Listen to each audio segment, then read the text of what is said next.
My name is Harrison Newart. I'm a senior associate at Ideas 42, working on recruitment here, moderating the Q&A today. Very excited to be here. I'll pass things off to my colleague, Blessing. Thanks, Harrison. Hi, everyone. My name is Blessing Ogunemi. I'm an associate here, and I'm also working alongside Harrison on recruitment. And I will pass things off to Mike. Thanks, Blessing. Good morning, everyone. Or morning for those of you on the West Coast, afternoon for everyone calling in from the East. My name is Mike Burstein. I'm based out in Oakland, California. I'm a senior associate and super excited to be on this panel with my colleagues. Let's see, who's next? Vivian, you're up. Thanks, Mike. Hey, everyone. My name is Vivian Caetano. I'm a senior associate at Ideas 42, and I've been working on thinking about the cohort engagement and how we're going to be working together. Now, ping it over to Katie. Hey everyone, my name is Katie Davis. I'm a managing director at Ideas 42 based out of Oakland, along with Mike, and still drinking my coffee today, but I will pass it off to my colleague, Manasi, on the East Coast. Hi everyone, I'm Manasi Desai. I'm a vice president at Ideas 42. I work a lot on financial health projects and work with all these folks directly.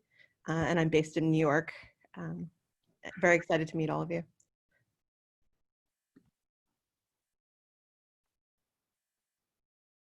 Oh, sorry. And pass it off to Donardo. Do we get Donardo here?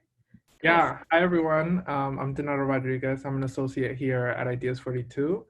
And I'm supporting both Mike and Vivian when it comes to the entrepreneurial cohort engagement.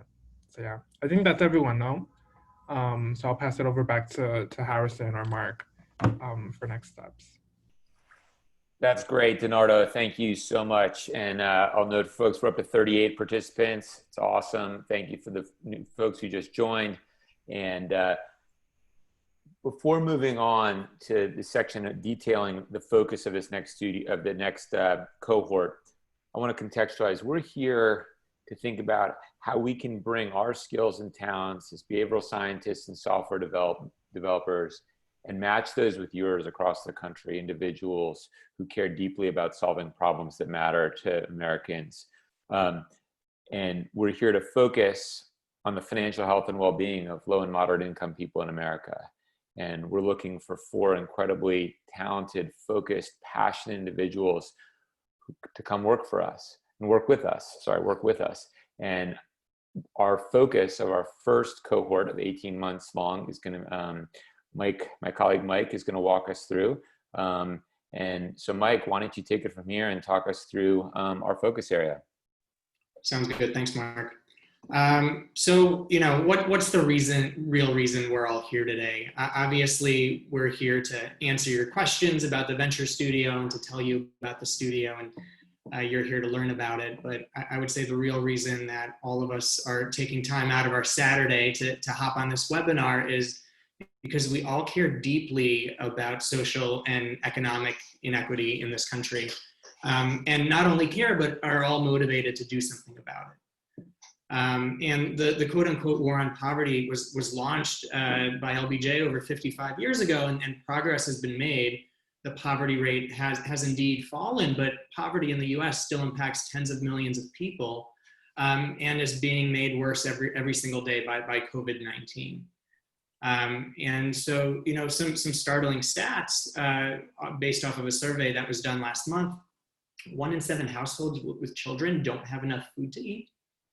Mark, if you don't mind advancing to the next graph. Yeah, 1 in 6 renters are currently behind on their rent. And as you'll see on the next graph, 1 in 3 adults are having a hard time paying for their usual household expenses. These are all just staggering numbers. And Mark, if you could just go back. Yeah, and so, you know, tragically, but not surprisingly, systemic racism makes all of these outcomes much worse for communities of color, as you see in these charts. And so many anti-poverty initiatives focus justifiably on supporting folks by helping increase incomes. But we believe that there's a second part to that equation, and that's the fact that poverty can just be incredibly expensive. once you start pulling on that thread and investigating what we refer to as the poverty tax sometimes, you start seeing that people with low incomes face excess costs in virtually every aspect of their lives. So Mark, so it's, whether it's transportation and car insurance to spending more time getting to work, to paying more for toilet paper and other retail goods. And you could just click through these, Mark. There's a number of headlines, but essentially once you start digging in, everything from transportation to retail to housing to health to financial services, all those facets of life impose excess costs on people with lower incomes. So back to why we're here. We're here because we want to make poverty less expensive. And we believe that we could do that through the Ventures for Shared Prosperity Studio. And Mark will talk to you more about the studio now and how it works. But before we move on, just wanted to see if there are any questions that folks have about any of this.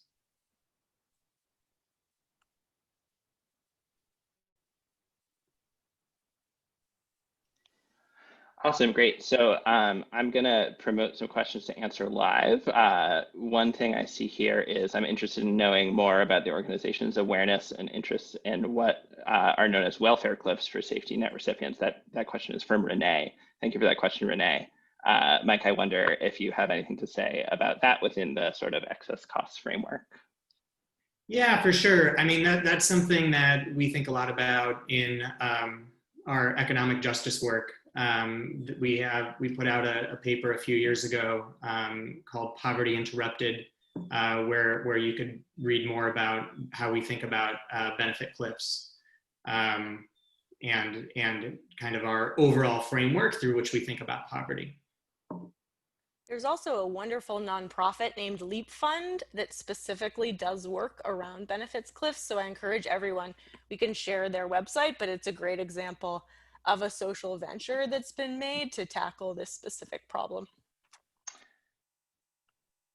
Thanks. I'm also seeing another question that I just kicked over to the answered side so that everyone else can see it, around the words we use when we're describing who we're trying to serve in our venture studio. And so I would kick this to the panel also. Thank you for this question, whoever asked it. This is the semantics, or should we read the question here? Yeah, that question. Let me just read the question. Semantics are critical to relationships with communities we aim to serve and the way we approach solutions from a macro intellectual level. Is there a reason the beginning of the slide started low to moderate income? Why not use working class? Are these terms used during graphic analysis and mapping, researching the impacts of poverty? Is there space for humanizing the people we're serving? Thank you. That's a fantastic question. We are very mindful of the language that we're using.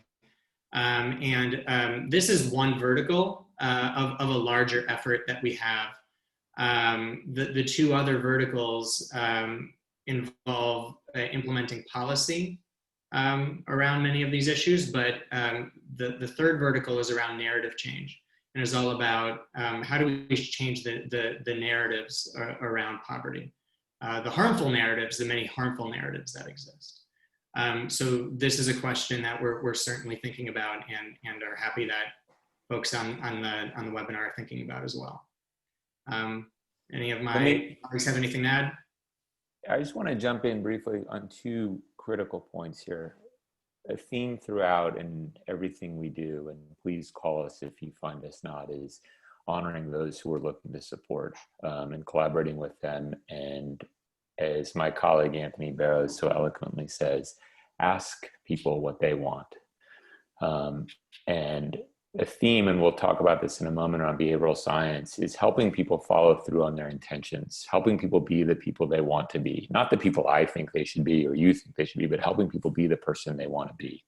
And as for the working class, what's important is that people in poverty across this country aren't all workers. Some are. I come from the labor movement, where we talked about worker power all the time in the working class, which is an incredibly important part, but it's not the entirety of those who are living in poverty and struggling to get by. And so in an effort to be more inclusive, we're using a broader terminology. But again, we're always reflecting and thinking. So thank you for that great question. Harrison, should we move on, or is there another one you want to bring in? Yeah, I'm seeing like a little bit of follow-up here, but I think we should move on because I think we'll get into some of this. So I'll just flag there's a couple open questions right now around things like entrepreneur support and user testing and where you have to live. These are great questions, and they're things that I think make sense for us to keep moving in the presentation so we can tell you a little more about. Wonderful. All right, this is awesome. Thank you, and keep the questions coming, folks. We're going to keep threading them throughout, and really excited. So let's talk a little bit about the Ideas 42 Venture Studio, and specifically, what is a venture studio? One of the things Manasi, my colleague, constantly reminds me in a wonderful way is to refrain from jargon and to put things in language that we can all understand. And if you look in the startup universe, there's words for everything: accelerators, incubators, angel funding, seed rounding, blah, blah, blah. Let's try and give you a little sense of what we mean by a venture studio and how we differentiate ourselves from many of these other things. And it's not because the other things are bad. This is our business building thesis. And for some folks, we're the right place to come co-build a business. For others, we're not.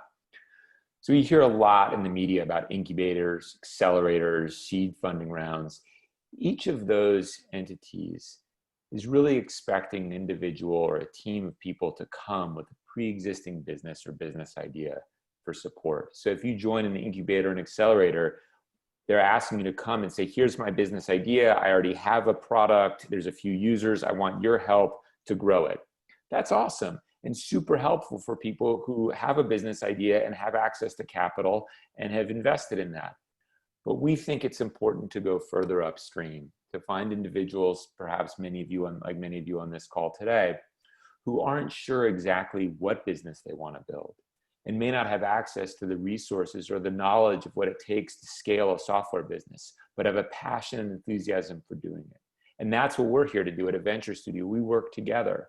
We bring capital, we have money, software developers, business designers, behavioral designers from the Ideas 42 team who can help unpack what's happening in the problem we want to solve so we can develop a great product.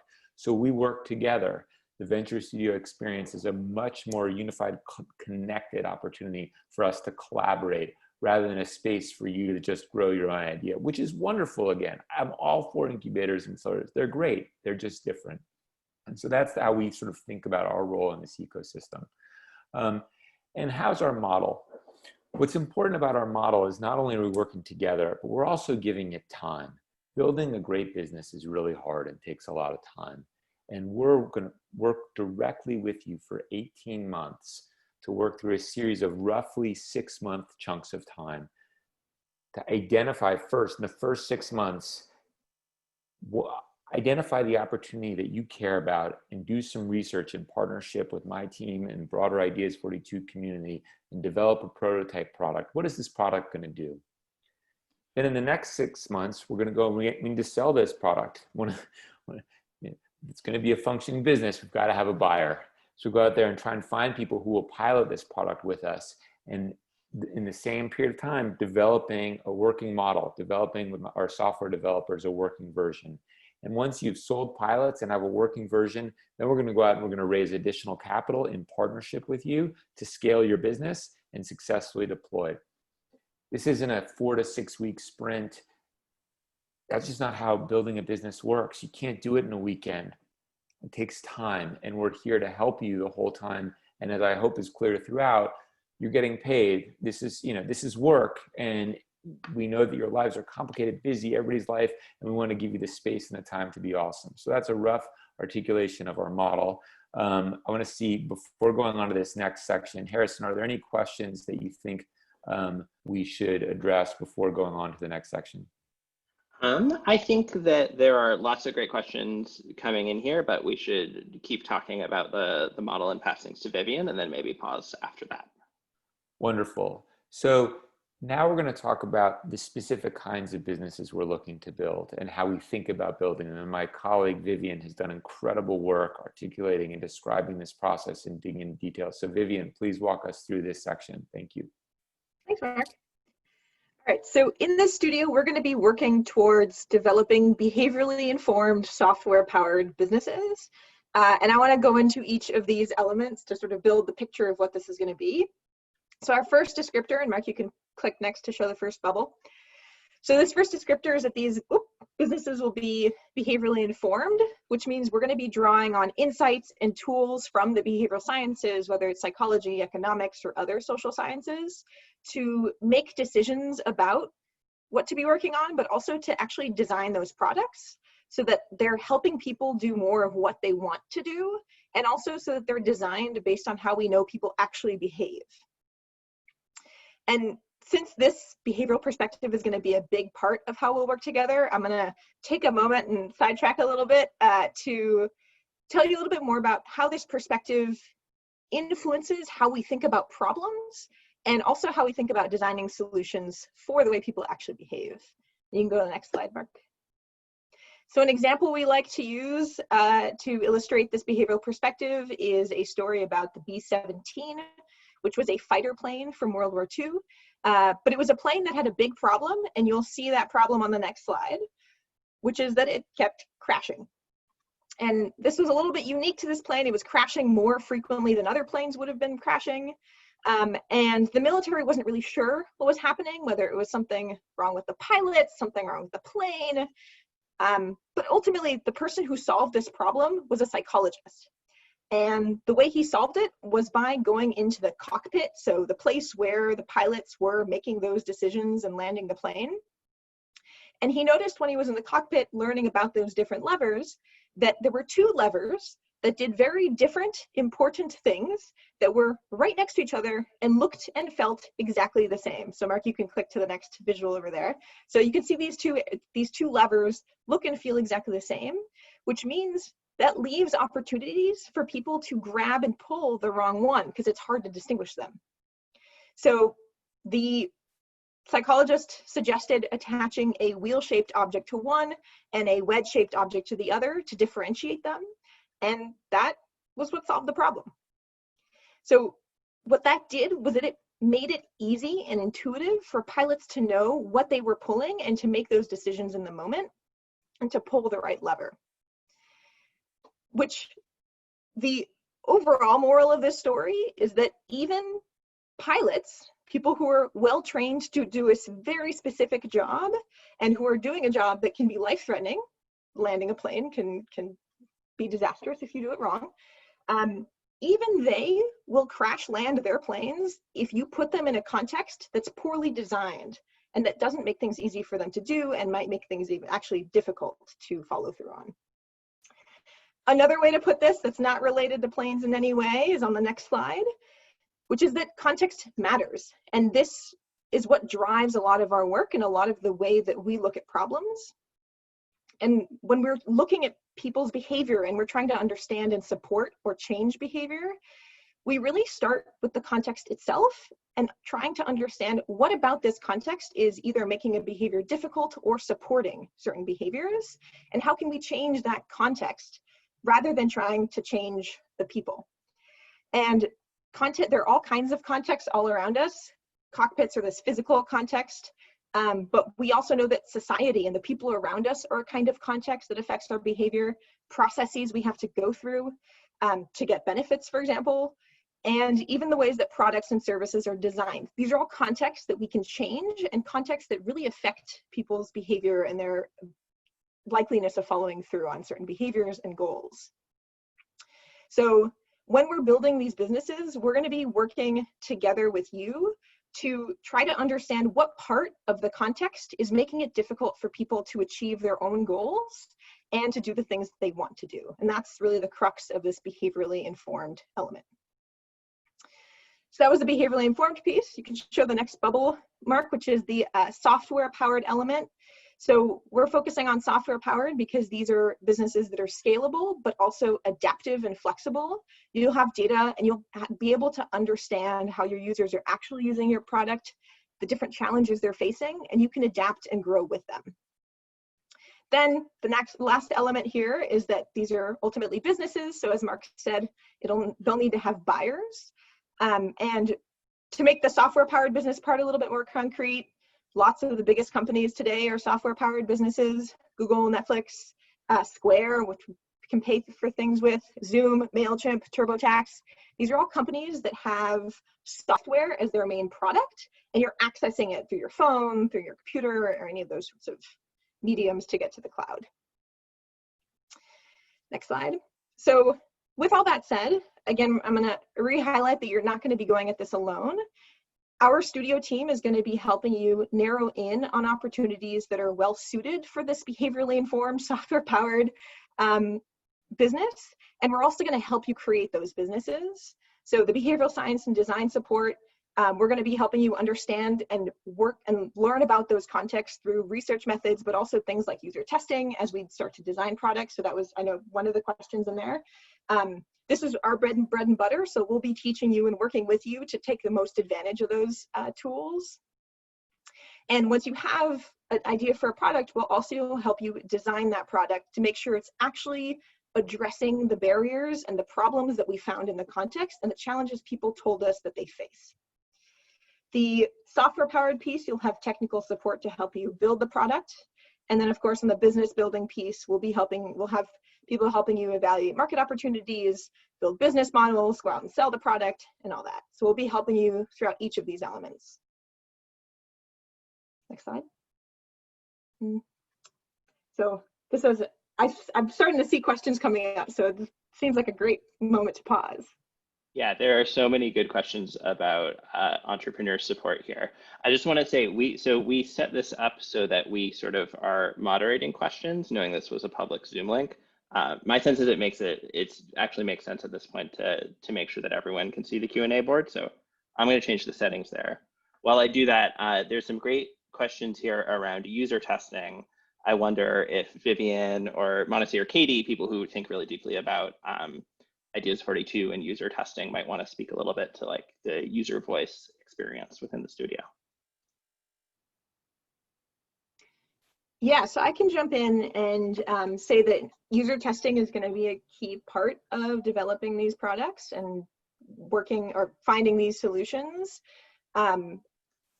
Once you have an idea, we're going to be going through a prototyping and user testing process, and we're expecting it will have about 2 rounds of user testing. So an early round of user testing to help make decisions about what this product is doing and how it's going to be supporting people. And then another round, once you have a higher fidelity product, to make sure that it's actually easy to use, that it's intuitive, and that again, it's actually solving people's problems and going to be helping them achieve the goals that they want to be achieving or getting over hurdles in the context that are getting in their way. I don't know if anybody else wants to add anything.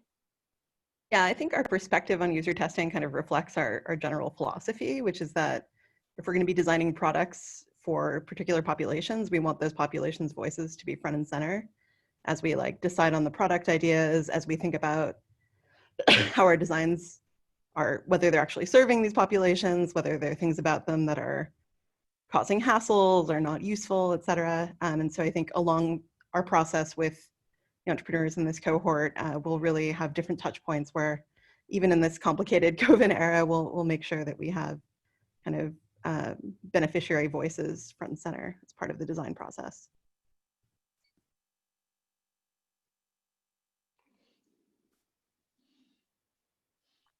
Great, thanks everyone. There are lots and lots of questions streaming in, so at this point I want to sort of open it to panelists, especially to pick questions that they'd like to answer, especially anything related to sort of the studio experience here, knowing that we're about to talk about recruitment specifically. Anything that jumps out to folks on the panel that they'd like to take a moment to address now? So thanks, Harrison. One, I answered live. Look, there's no location requirement. You can live anywhere you want. In fact, we think it's super important that people have an opportunity to become entrepreneurs wherever they live and not mandate any relocation. You have friends, family, and we think great businesses can be built anywhere. There's a couple interesting questions here around sort of leadership and authority and about the kinds of businesses. So leadership and authority, you're going to build your business. We will expect you to be the CEO and founder of the business you build, and you will have responsibility for making decisions about the direction of that business. I will be, as well as the team, will be deeply embedded with you and supporting you in that. But at the end of the day, you are responsible for the success of your business. And this is something we'll be working through over the period of time. And our vision and goal is to have you in a situation where after about 12 or 13 months, you're able to go connect with investors across the country and the world and get external investment to help you continue to grow independent of the studio. And so this is your business to grow. There's another really interesting one about the digital world, and whether it's working class or elderly or other communities who don't live online. It's funny, I came to Ideas 42 from another software business called OPower, where we sent letters through the mail to millions of Americans because paper mail was the single most powerful channel to distribute information to people about their energy use and help encourage them to follow through on their intentions to use less energy. And so we are not dogmatic about technology as the answer to how to deliver, or sort of a digital experience is not the way necessarily to deliver an intervention. What we are dogmatic about is that the automated powers of software allow us to automate these interventions and scale them at a very low cost. And so while OPower was sending paper mail, we had a massive R&D and engineering team building the software that personalized those experiences. So it was a offline experience powered by a software intervention. So are there other folks out there on the panel who want to take some of these other questions while I look through some?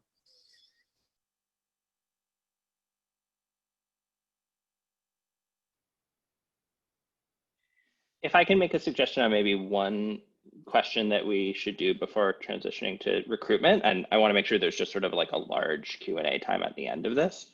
I'm seeing some questions here around sort of like design methodology, human-centered design and design thinking. This I'm referring specifically to Chris's question. And that seems to sort of fit with the thinking that I know Vivian is doing. So do we want to talk a little bit about design methodologies? Yeah, so we do use human-centered design methodologies, but it typically comes a little bit further down in our design process. So we combine several different types of design thinking and design methodologies in order to help create the best product and the best programs or services or whatever it is that we're designing. But yeah, we do use human-centered design tools. I don't know if that's, Katie, I don't know if you want to jump in, or Manasi to add any more detail to that. I was just going to say, like, I think our design methodology is really a reflection of our humility in a lot of these cases, that we're going to be creating prototypes and different design ideas based on what we initially see, but that it's really going to be a combination of using what I think people think of as human-centered design, which is touch points with the community, but also recognizing, bringing in some of our broader understanding of psychology and behavioral science and around issues that really can affect how people take up products or use them. And I think this will all be kind of a conversation that we'll have with the founders in our cohort, kind of figure out where to use these insights. Awesome. So there are so many questions in here. There are right now 19 open questions, which is amazing. That's sort of the best case scenario for us. I want to suggest that we do sort of our last section of talking, and then we can make sure that there's time to work through questions that are here. So I'll kick it, I think, back to Mark. I think actually this is to you and Blessing, but I want to note for everybody, while my colleagues may almost certainly want to go enjoy their Saturday afternoon, I am going to stick around as long as there are questions open. So if it gets dark out and we're still rolling, that's cool by me. So have no worries. So I think Harrison and Blessing, I think it's off to you for this section. Yeah, that's great. So I'm gonna start the section. So thanks, Mark. So right now I'm gonna talk about the candidates we're looking for, and then I'm gonna dig a little deeper and talk about our timeline. So the first thing I wanna highlight is the importance of having lived experience of the excess costs of poverty here in the US. So that means having an understanding of the challenges faced by those experiencing excess costs, either through personal experience or by working in close proximity with individuals who do face these challenges. And the next thing I want to highlight is that we're looking for individuals that are driven and talented. So while you're writing your application, just let us know why you're interested in building a social impact focused business. Show us how you've demonstrated the traits listed on the slide, traits like grit, creativity, and empathy. And one more thing I want to mention is that we recognize that everyone is coming from a different place and comes from different backgrounds, and everyone has been given different opportunities. So we just want you to show us that you've made the most of the opportunities that you've been given. So I think, yeah, we can go on to the next slide now. Okay, so this is the recruitment timeline that we are going through. And right now we are in the initial application stage. So applications opened up on the 30th, and they are going to stay open until the 25th of October. So we really encourage you all that are on this call right now to get your applications in by that time. We're really looking forward to looking through them and receiving them all. And after the application stage, we're going to send out case studies, and that will be sent out on the 6th of November, and then they'll be due back on the 15th of November. Then after that, we'll hold the first round of interviews in early December, and then we'll have the final round of interviews in early January from the 4th through the 8th. And after all of that has occurred, we'll be able to send out our offers in mid-January to the selected entrepreneurs. So we really, just want to reiterate that the application is closing on the 25th. So please get your applications in. We're really looking forward to looking through all of them. And if you do have any questions, or you want to find out, you want to access the application, just go to the website right there, ideas42ventures.com/apply. So with that, I will conclude this section, but I know there are probably more questions. So I'll turn it over to Harrison to help guide us through that. Sounds good. Thanks, Blessing. And I'll just say that this whole team, but especially Blessing and I, have really been thinking a lot about how to structure this application, and really eagerly anticipating the time when these start coming in, and to be able to answer your questions, and also to be able to read about your experiences. So I'll speak for myself. At least I'm so excited to start to see applications rolling in. It's really cool to see, and we hope that everyone on this call who feels like the Venture Studio is right for them will feel comfortable applying. And we want to make sure that, like, your application will be read with thought and care, and all that good stuff. Okay, so there are at this point like 19-ish open questions, and I'm seeing that quite a few are, there are some that I think are sort of more logistical that we can answer reasonably quickly. So Mark, one thing that I've seen in a couple of different questions is around, what if someone has an existing business idea? Is this studio the right fit for them? I wonder if you could speak a little bit to the sort of, is this right for me if I already have something I'm working on actively? So it's a great question, and thank you for asking it. And there's a short version and a long version. So I'll start with the short version, which is, we encourage anyone who's interested in applying, and we are not going to be prioritizing higher or lower those who have existing ideas. The intent here is to create as inclusive and open an opportunity as possible. There are sort of three core pillars that we believe are the blockers to access to the entrepreneurial ecosystem. And one of those three is that there is a sort of narrative from Silicon Valley that possessing some idea that you have delusional self-confidence is the answer to some problem is a necessary thing. But the reality is there's very little connection between one's belief in the quality of an idea and the actual success. And that's not to say your ideas aren't good. In fact, I'm sure your ideas are wonderful. It's simply that there isn't necessarily a tie. And so our interest is in not using that as a barrier. And where it gets complicated is if you have an existing product and idea of how we sort of incorporate that into the process. I would encourage anyone who has something they're doing, I've now seen an application come in with this, to apply talking about it, and then we'll have a conversation of, does this make sense for it? We work with a number of other businesses that already exist in a variety of capacities, and maybe the right answer is for us to support you in a different way. this is not the only thing we do.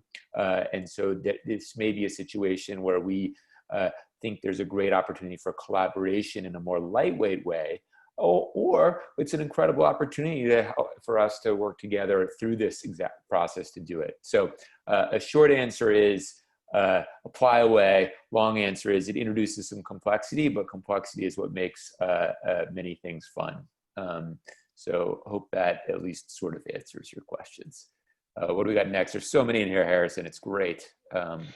Absolutely, yeah. And I see some that folks on the panel are already claiming, which is extremely helpful if folks on the panel want to tap answer live on any that they'd specifically like to answer. Maybe I should kick things to Manasi to answer this question from Sheila about accessibility and language services. Yeah, so I think this is something we're very thoughtful about in terms of our products being accessible, not only to people from different backgrounds, but also people with a variety of abilities. This is something we've talked about on our side as well in terms of having some basic features included in businesses. But I think this is something we'll have the entrepreneurs really drive in terms of like what features they want on the websites, et cetera. But I think we've always had a mind for making sure that these products are broadly accessible with the populations we're hoping to serve.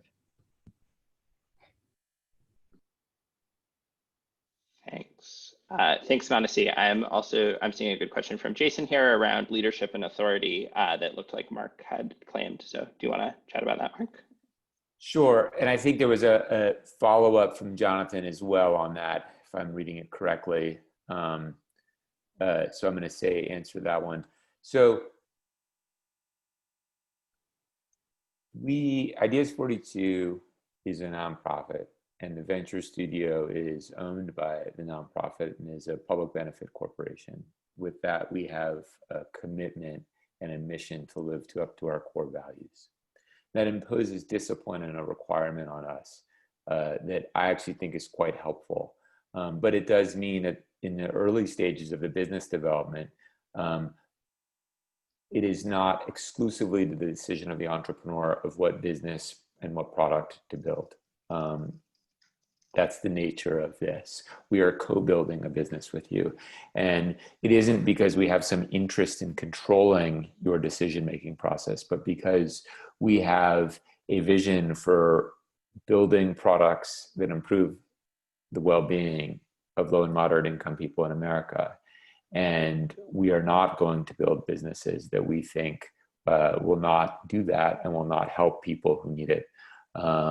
And I hope that's okay. And I think it's the right calibration. That said, the day-to-day operations of your business are yours. And once you've spun out of the studio, you will have control of the business. We will have influence because we will be shareholders in the business and care deeply about it because we will also have invested emotionally in it. But at the end of the day, it's your board and you who will be driving that direction.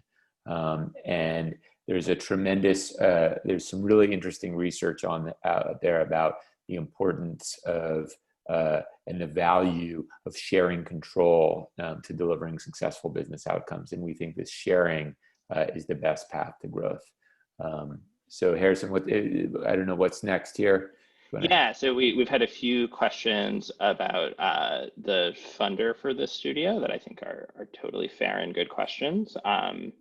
I don't know specifically who wants to answer those, maybe Mark to start, but lots of people here are thinking about that.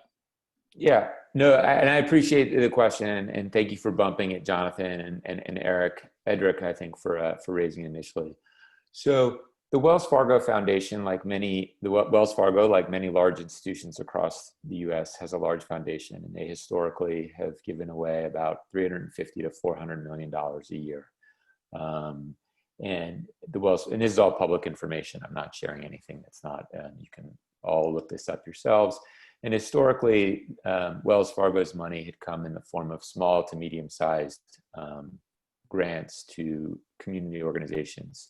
And a few years ago, they began a strategic reflection on the investment of that capital and whether there were ways to do other longer-term efforts to work on their three priority areas, which are small and medium-sized businesses, housing, and then the financial health and well-being of low and moderate income people. And they came to us and asked us what we thought. Was there something that we could do that was bigger and bolder and different? And we proposed to them what is now public as of a few weeks ago, the Shared Prosperity Catalyst, which is a three-pronged effort to focus on a long-term investment. And our partners there, Darlene Goins and Brandy, and Bonnie, have been wonderful thought partners on developing our three-prong approach. One, a focus on what is, as Mike mentioned earlier, what are the narratives around poverty and how do we invest in thinking about changing that? So many of the narratives out there today are around things like we need to do financial literacy training. Financial literacy training is placing the blame on the individuals in poverty for not having enough literacy in how to manage their money, rather than a recognition that they're quite financially literate. They just don't have enough money. And the context within which they're operating is preventing them from following through on their intentions. And so my colleagues, Anthony Barrows and Ali and many others are working very hard on this. Second, there's policy. There's so many policies out there that make it hard, that prevent those who are living with less to succeed. And so we're launching a policy lab to focus on that. And then third is, are there ways to build software-powered behavioral science-informed businesses that improve the financial health and well-being of those who need it? And that's what we're doing. And for clarity, Wells Fargo is granted this money to Ideas 42. They have no financial stake in the businesses that we're building, nor do they have any control of or decision-making authority over the businesses that we build together. So they will not be on your cap table, or will they be on your board or in any role of that. So that's where I see some more questions coming in on this. I haven't had a chance to read them. Maybe I'll pause to someone else and then I can come back to this to see if there's follow-ups that I need to address. Yeah, that makes sense. As we continue to get questions, we're sort of triaging them within the panel. So I think that makes sense. There was a question that Blessing wanted to answer around whether there are preferences for experience level. And I would maybe even add a little thinking about education level. Blessing, do you want to let folks know how we're thinking about this sort of thing? Yeah, I can go ahead. So the question is about if we do have preferences for experience levels. And the answer to that is no. And as Harrison also mentioned, so we do not have requirements for a certain education level or a certain experience level. And it really just goes back to what we mentioned earlier. So having lived experience of the excess cost of poverty, then also being able to demonstrate the traits that we are looking for. So those were traits like great creativity and empathy and high acceleration. So we are not looking for specific experiences or specific education levels, but we are just looking for you to be able to show us what you have been able to do with the experiences that you have had in the past. And is there anything that you want to add to that, Harrison? Yeah, I think that totally lines up with my thinking here. Also, I'll say that when we started thinking about the recruitment process here, we also we did, as folks who work at Ideas 42 often do, a big lit review. And one specific area where I think we should make clear that we're very open, sort of in comparison to a typical startup stereotype, is around age. So we know that there are some sort of preconceived notions about who starts a startup, and we're particularly open to people with lots of different kinds of experience who might be later in their careers, and then we're also explicitly open to people who are younger. It's really up to you in your application to tell us about your experiences and how you think they qualify you to take on this exciting opportunity.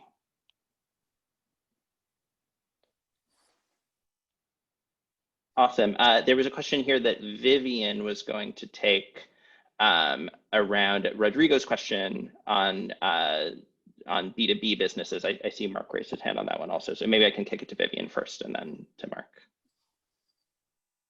Yeah, so the businesses do not necessarily have to, they can be B2B businesses. The key part around software powered is the piece that Mark highlighted, which is that these can be scaled really easily because they're based in a software that all you have to do is put more data into it and put more inputs into it to scale, as opposed to needing to increase the size of your team or expand physically in space, like physical space. It's just easier to scale, and so it's going to have more impact in a faster way. Yeah, and I think it's an important question of the kinds of businesses we want to build, and we generally, there's always exceptions, think about, as we look to build businesses, we're looking for 3 core characteristics. Is there an intention action gap? Is there something people are trying to do but are failing to follow through on? Is there something they want to do but they're not completing that? Then is there some automated intervention using some of the insights from the context that Vivian talked about that we believe we can deliver to those individuals that can help them follow through on their intention? Then the third prong of this, and this is where the enterprise, the B2B part comes in, is there some entity that benefits from the behavior change who's willing to buy that product or service to have it delivered to that individual? Because one of the characteristics of intention action gaps is you often don't know that you're failing to follow through. So an example, one of our businesses we helped grow earlier is called Everyday Labs, just focused on reducing chronic absenteeism in K-12 schools.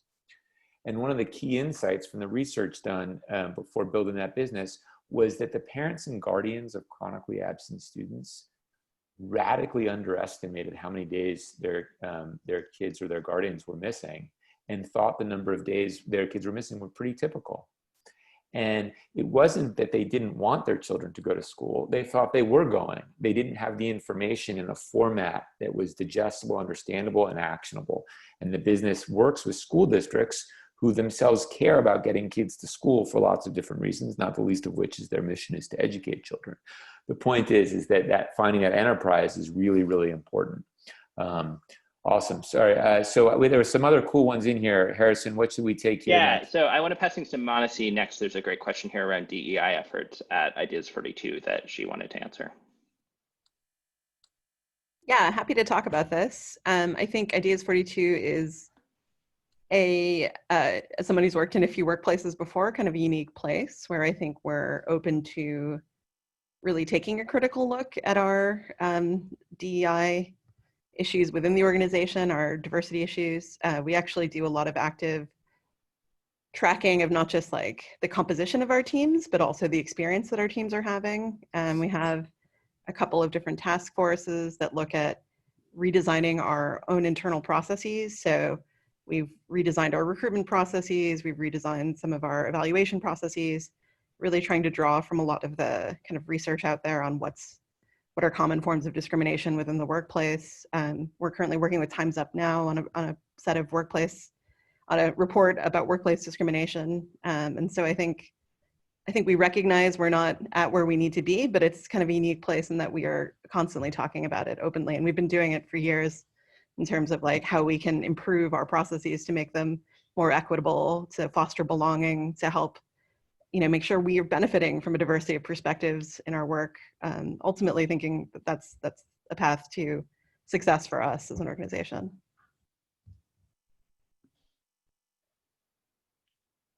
Awesome, thanks, Manasi. I don't know if anyone else who works at Ideas 42 has anything they want to add there. Otherwise, we can keep things moving.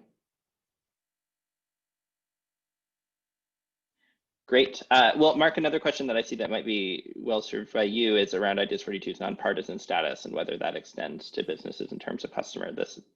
This is Jonathan's question up at the top. Do you want to answer that one? Sure. I think it's an interesting one. I'm not, so campaign finance law is constantly changing. I think as for-profit businesses have a different set of requirements upon them, and the businesses that we start would need to operate within the rules and regulations of a for-profit business. And so the constraints are that set of legal, which I am not a lawyer, so I'm not going to speak to the specifics or be held accountable for exactly how I frame it. So there's that dimension, and the other dimension, as I mentioned earlier, is around mission alignment with Ideas 42's mission around social benefit. I don't know exactly the nature, and Jonathan, if you want to write in a question with a more specific thing, I think it would be interesting. But the constraints, I would mentally model the constraints of the businesses not on being constrained by our C3 status, but instead with operating within corporate law. I hope that addresses that. And I see another one later that I was going to jump in on around, unless Harrison, is there someone else that wants to take one? Yeah, well, I think there's a question from Juan at the end, which gets at a similar thing around whether government might be a customer that we would think about. So maybe worth batching that one too.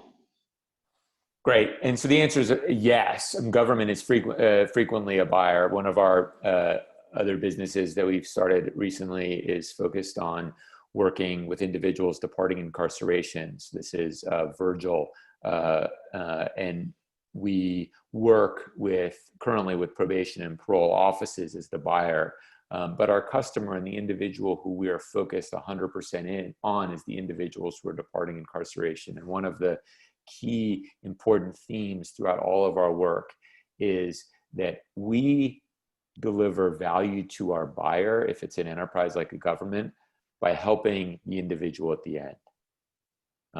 And if we're not making the lives better for those at the end, first of all, we're not achieving our mission, and that's how we're selling and delivering our value. So certainly software solutions that we sell to governments. And then earlier there was one about, for those who aren't selected, we will be staying in touch. There is going to be another cohort starting 6 to 9 months after this one. We are looking to build an active and engaged community of people who care about solving huge social challenges in different and interesting ways. One of my favorite pieces of social science research of all time is a paper done by a friend of mine who tragically took his life recently, Alan Kruger, around college applications. And sort of the highest top takeaway from this is the key distinguishing factor for success in life on the dimension that they were measuring, which for better or worse was income, was not what college you went to, but was what type of colleges you'd applied to. The self-belief, the mere act of applying to a more selective college was a stronger signal for your long-term success. And so for those of you out there who are thinking of doing this, do this, apply, you put your name out there. And if you don't get it, there's only 4 slots. We're going to stay in touch, and we're excited to keep working with you and have you a part of the community. Awesome. I see a question here from Edith that they asked a while ago. Edith, I'm sorry, it's taken us a moment to get to your question around the structure of the 4 people. Are we planning for 4 people, 4 ideas? I can answer this question quickly, which is that my understanding is we're sort of planning for 4 people, 4 ideas, but we know that people, once they're in the studio, might be interested in being co-founders or building together. That's something we've thought about, and it's something we're open to sort of on a case-by-case basis. But the sort of overall default is that there will be 4 people, and they will each be the sort of founder of one of 4 businesses coming from this. Mark, does that sound right to you?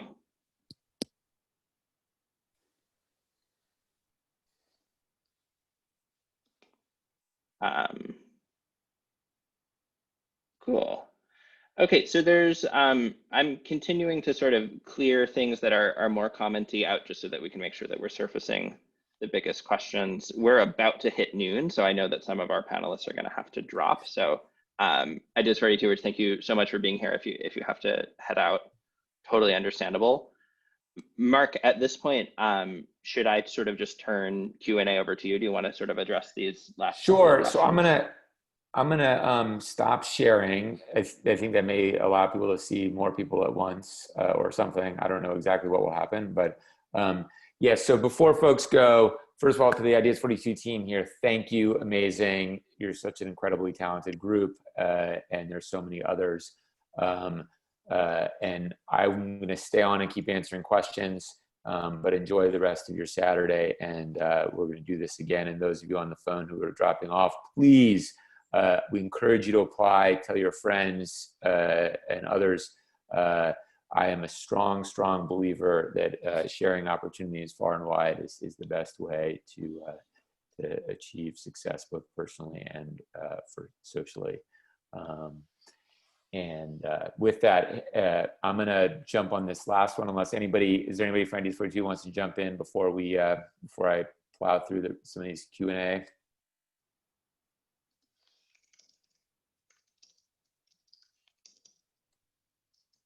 No. All right, Nestor, I think Harrison, maybe if you can look in the Zoom webinar chat, and Nestor wants if you could find that Kruger link quickly, that would be amazing. No worries, you can't. All right, so I'm gonna start from Selena, viewing your track record. Failure, I don't know specifically what you're referring to, but taking risks is the very nature of entrepreneurship and what we're doing. And I don't really love looking at things through this. The outcome itself is merely one indicator. What we look for are the characteristics and traits that we describe around resilience and grit that you've demonstrated. And the mere act of trying before is in many ways one of the strongest signals for future success. There are roughly sort of three big dimensions that matter for the success of a venture like this. One is the quality of the idea, which frankly is kind of the least important of the three. The second is timing. Was the timing right? Was the market ready for your product? So are you the Palm Pilot or are you the iPhone? Maybe some of you are old enough to remember the Palm Pilots. And I would say that's the second most important, but then truly the most is execution. And we're looking for people who have the talent and focus to execute. And in terms of risk and experimentation, this is the whole point of this. We are investing this money in this fashion in an effort to try new things. And it is only through trying new stuff that we'll find interventions that wouldn't have worked otherwise, that we'll find improvements to the system.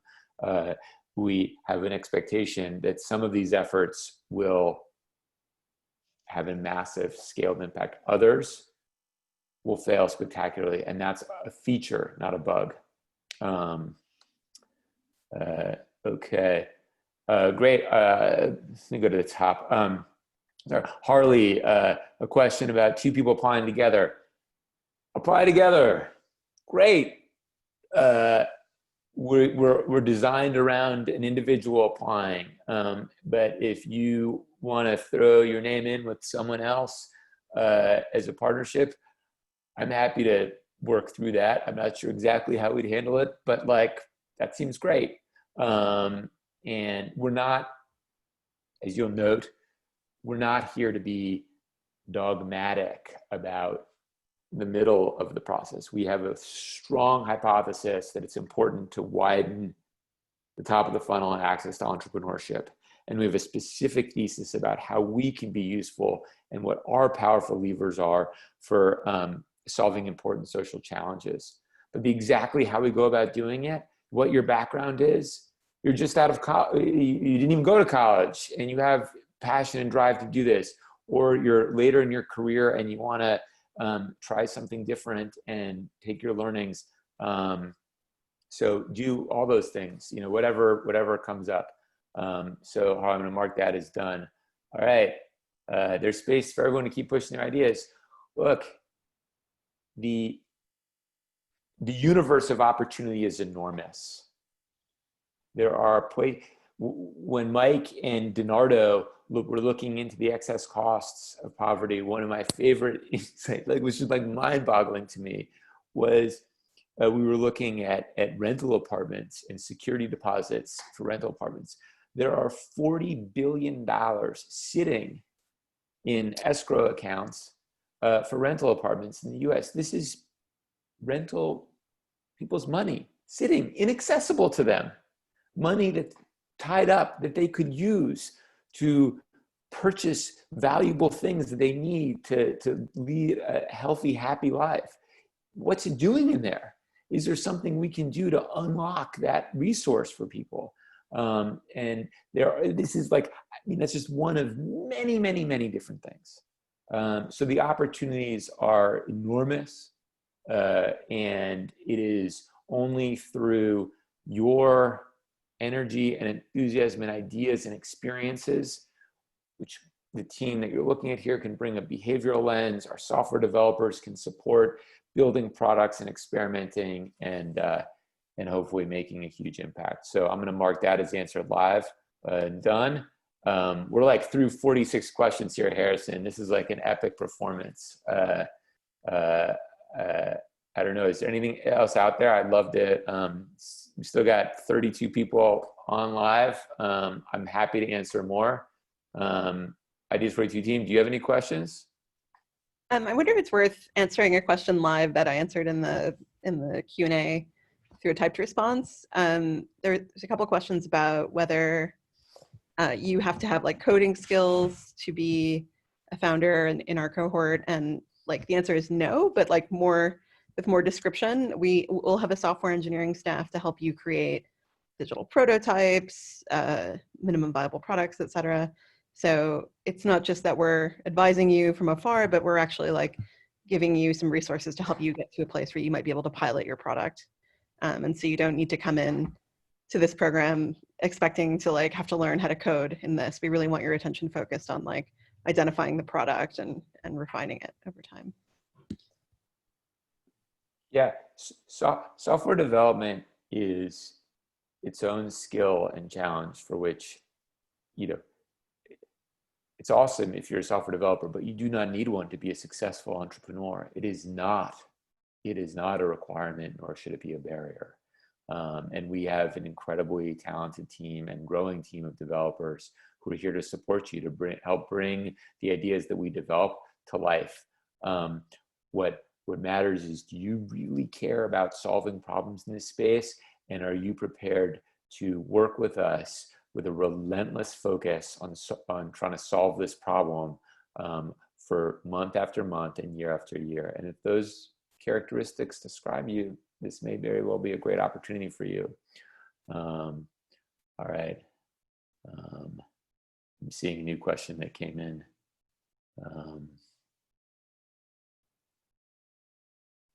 I don't know if one of the behavioral scientists wants to take this one. I'm still processing. I can speak to this at least a little bit. Or, oh, Manasi, if you want to go ahead. Yeah, go for it, Harrison. Yeah. Cool.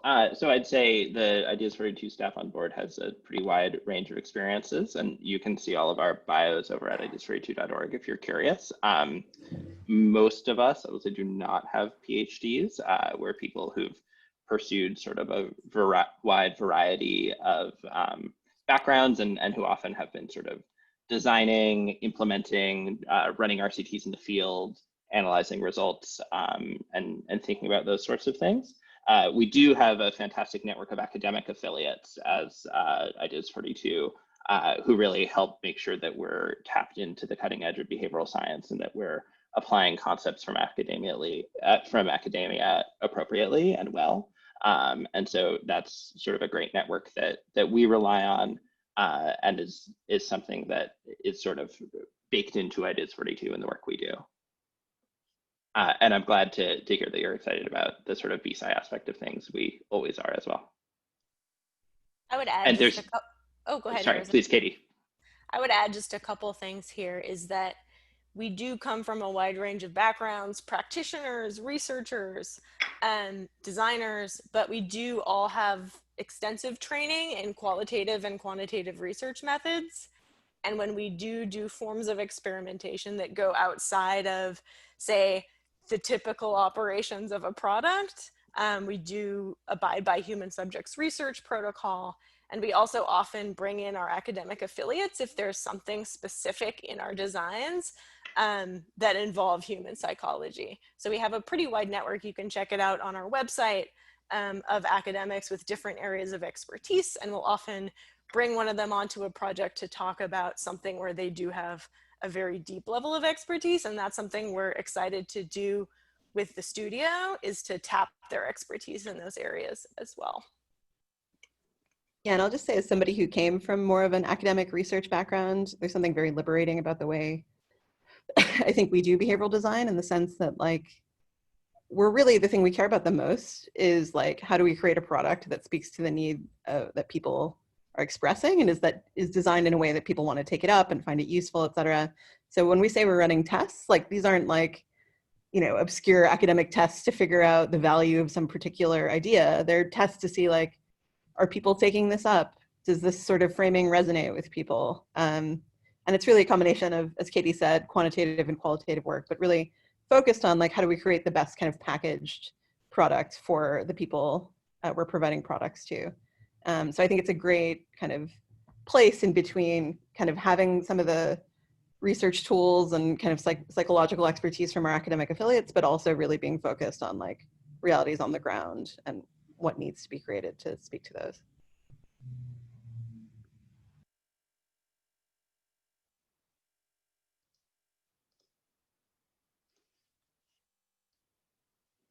Awesome. I'm seeing a few things that look like comments. Mark, is there anything else that you want to tie up here? Great. Sorry. So thank you all for these incredible questions. In terms of the research, we're still in the process of formalizing that. There's some of it is on the website, and Mike and Donardo are working to come up with our final topic report with some details on that, particularly the security deposits and the many other things.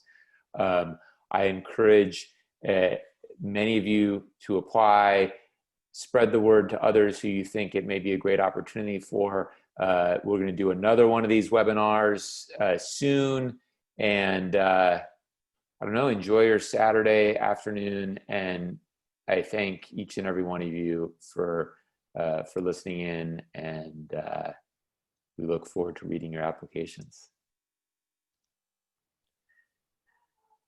Awesome. Okay, I think that's the right place to end it.